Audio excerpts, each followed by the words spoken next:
नमस्कार, मैं हूं विचित्र शर्मा और आप देख रहे हैं न्यूज़ 18 का सोशल प्लेटफॉर्म।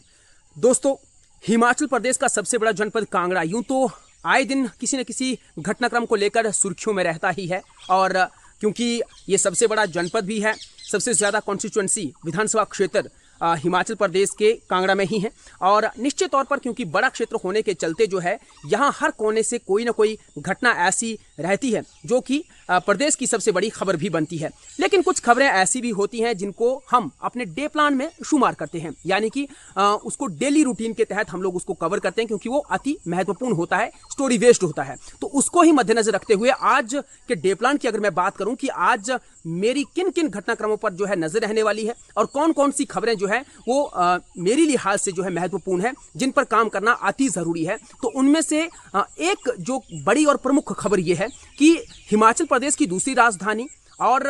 कांगड़ा जनपद का जिला मुख्यालय धर्मशाला का कोतवाली बाजार और ग्लोबल सिटी मैक्लोडगंज को जोड़ने वाला जो खड़ा डंडा रोड है, ना केवल खड़ा डंडा रोड बल्कि मैक्लोडगंज को जाने वाली जो मुख्य हाईवे है, जो रोड है, वो भी कहीं ना कहीं बड़ी जगहों से जो है धंसा हुआ है। लगातार वो धंस भी रहा है और इसके धंसने के पीछे हालांकि पहले भी हम लोग एक खबर कर चुके हैं उस पर, लेकिन अब उसमें कड़ी ये जुड़ रही है कि जो होटल कारोबारी है उनकी शिकायत आई है कि इसको लेकर, यानी ये जो रोड जो धंस रहा है, लगातार इसको लेकर जो है वो संबंधित विभाग यानी कि PWD को लगातार बता चुके हैं, लगातार बात करते हैं, खड़ा डंडा रोड को लेकर भी लगातार वो बात करते हैं, लेकिन आज दिन तक जो है विभाग के कान पर जूं नहीं रेंगी है। यानी कि इस समस्या का एक स्थायी हल, ठोस हल जो है नहीं निकाल पाए हैं। जब भी काम इस पर हुआ है सिर्फ और सिर्फ खाना पूर्ति हुई है और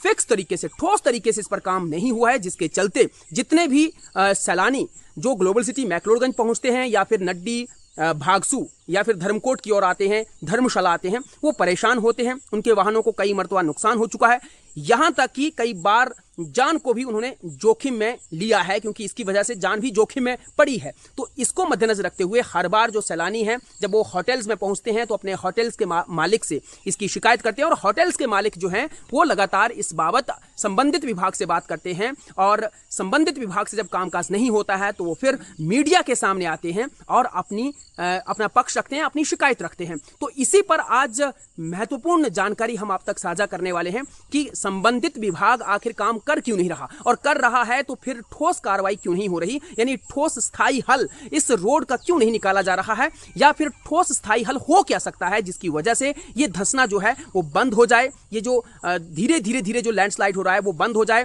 रोड समतल हो जाए। उसको लेकर क्या रणनीति है, तो इसको लेकर आज हम आप तक जो है खबर पहुंचाने वाले हैं जो कि अति महत्वपूर्ण है। दूसरा जो सबसे महत्वपूर्ण इशू जो हम लोग आजकल देख रहे हैं, क्योंकि प्री मानसून चल रहा है, बहुत जल्दी मानसून आने वाला है और इसको लेकर हमारी जो डिजास्टर मैनेजमेंट जो अथॉरिटी है वो भी अलर्ट पर है कि कहीं पर भी इस तरह का डिजास्टर होता है तो तुरंत टीमों का गठन जो है जो पहले ही किया जा चुका है या जो जरूरी मशीनरी है उसको डिप्लॉय करने के लिए जो तैयारियां हैं, मुस्तैदी है, वो दिखा चुका है प्रशासन। और इससे पहले कई मरतबा जो है मॉक ड्रिल्स भी की जाती हैं ताकि इस तरह की अगर कोई डिजास्टर होता है, नेचुरल क्लाइमिटी होती है, तो वहां पर तुरंत पहुंचा जा सके और स्थितियों को संभाला जा सके। लेकिन कुछ ऐसी नेचुरल क्लाइमिटी होती है जो अचानक से जो है सभी को परेशान कर देती है, भयावह कर देती है और उससे बचना कई मरतबा जो है मुश्किल ही नहीं नामुमकिन लगता है और वो कुछ और नहीं बल्कि आसमानी बिजली है। जी हाँ दोस्तों, इन दिनों जिस तरह से ये खतरा लगातार मंडराता जा रहा है, बीते कल भी जिस तरह की घटना हुई है कि एक किसान जब अपने खेतों में काम कर रहा था उस वक्त अचानक से आसमानी बिजली उसके ऊपर गिरी है। वो यूं कहें कि उसको अपनी जान से हाथ धोना पड़ा है और उसकी जो धर्मपत्नी थी वो भी गंभीर रूप से घायल हुई है और आस पड़ोस का जो क्षेत्र था वो भी प्रभावित हुआ है। तो ये जो आसमानी बिजली गिर रही है, इसके पीछे गिरने की वजह क्या है और इसकी प्रिकॉशंस कैसी हो सकती है, इससे बचाव कैसे हो सकता है, इसको लेकर ही हम लोग जो है जिला प्रशासन से भी बातचीत करेंगे और जो एक्सपर्ट लोग हैं जो कि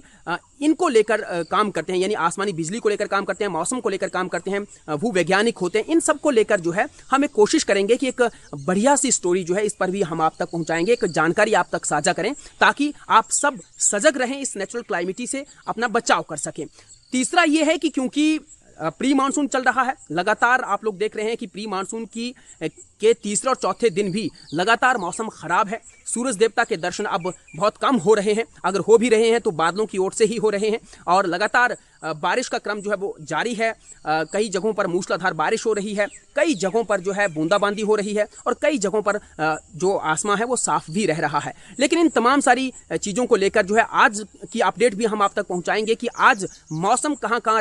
ठीक रहने वाला है, कहां कहां क्या स्थिति रहने वाली है और आगे किस तरह का ये रूप प्री मानसून जो है वो दिखाने वाला है और प्री मानसून कब तक रहने वाला है और ये जो मानसून है कब आने वाला है और इस बार का मानसून कैसा रहने वाला है, ये तमाम सारी बातें भी हम आप तक पहुंचाने का पूरा प्रयास जो है वो करने वाले हैं।